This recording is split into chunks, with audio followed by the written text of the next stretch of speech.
اهلا يا برج العذراء، تعالوا نشوف مشاعر الحبيب او الشريك تجاهك في الوقت الحالي ايه. يلا بينا يا برج العذراء.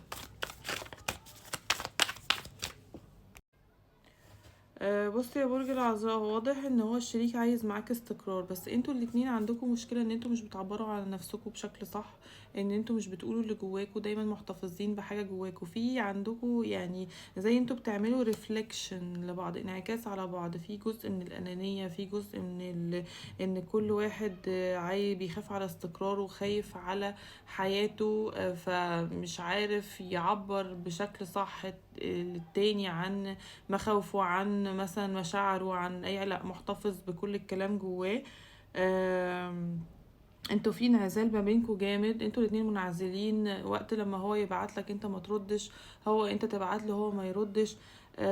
في حد فيكم عنده عزلة اجتماعية جامدة، وفي الاغلب انت يا برج العذراء انت اللي منعزل. تمام.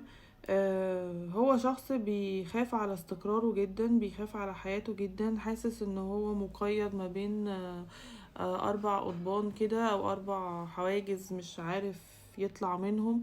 دايما بيبص عليك وبيراقبك من بعيد كده. رغم ان انتوا الاتنين عاملين حد لبعض، انتوا الاتنين منعزلين من بعض، انتوا الاتنين مش عايزين تتكلموا مع بعض.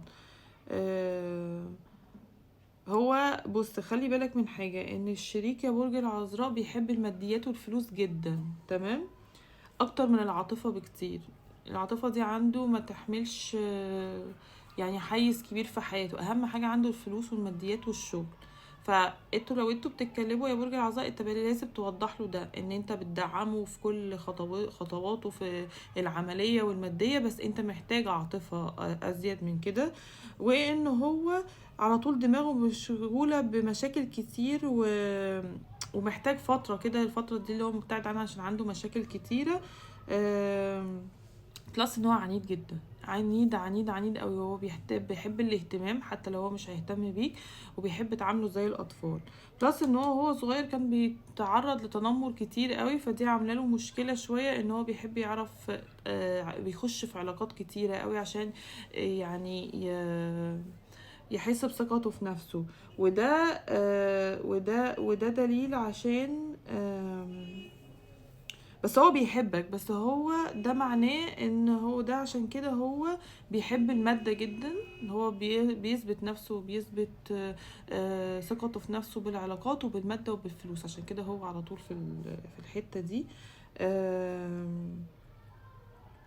بس الشريك ده جاي لك ليه بقى يا برج العذراء؟ عشان هيلينج فاميلي ايشوز، انت في عندك مشاكل مع اهلك او هو عنده مشاكل مع اهله، محتاج تسامحهم، محتاج وتسامح نفسك. حياتك العاطفية مش هتتصلح غير بكده يا برج العذراء، هو ده الأساس، إن الناس اللي بتجيلك عشان تفهمك إن أنت عندك مشاكل مع الأب أو مع الأم، وأنت محتاج ت... تصلحها.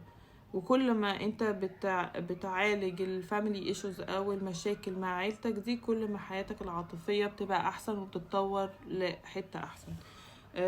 بس يا برج العذراء، هي دي كانت القراية بتاعتك لمشاعر الشريك. فهو دلوقتي عنيد جدا وبيحب الاهتمام قوي، حتى لو هو مش هيهتم بيك لازم تفهمه ان انت محتاج اهتمام منه اكتر، لان هو شخصية عملية جدا وبيحب الفلوس ويحب الماديات، وان هو مشغول عندك الفترة دي عشان هو عنده مشاكل، بلس ان انتوا الاتنين منعزلين جدا عن بعض، فانتوا مش مقربين من بعض اساسا وبتراقبوا بعض كده من بعيد.